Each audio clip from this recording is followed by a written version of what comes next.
mēs iesim beidzot ballēties? Es nevaru. Man ir vēl sesā jānopatirgo dzīvoklis. Man ir jāsazinās ar potenciālajiem pircējiem. Man šodien ir vēl jāskrien uz 2 apskatēm. Diana, saņemies.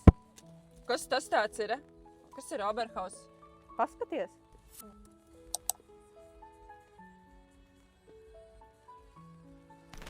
Labdien, mēs aizvanīju Oberhaus.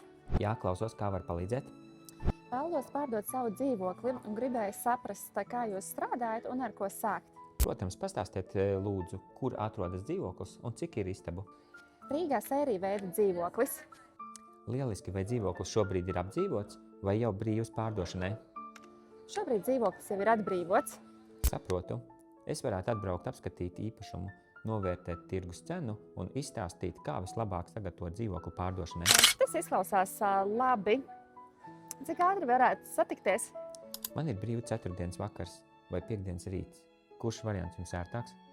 Piektdien no rīta derēs. Teiktu, šodienas laikā nosūtīšu jums papildus informāciju par visām niansēm. Labi, paldies, tad tiekamies. Labdien! Labdien! Zvanu ar labām ziņām. Mums ir atrasts pircējs jūsu dzīvoklim. Tiešām? Lieliski! Un viņus viss apmierina? Jā, pircējiem viss apmierina. Viņš piekrīt cenai un vēlās nopirkt dzīvokli jau tuvākajās dienās. Super! Vai no manas puses ir vēl kaut kas nepieciešams? Jūs jau visus nepieciešamos dokumentus atsūtījāt. Tagad nosūtīšu jums datumu un laiku līguma parakstīšanai. Super! Kādi ir nākamie soļi? Nākamais solis ir pirkuma līguma slēgšana un pēc tam līguma parakstīšana pie notāra.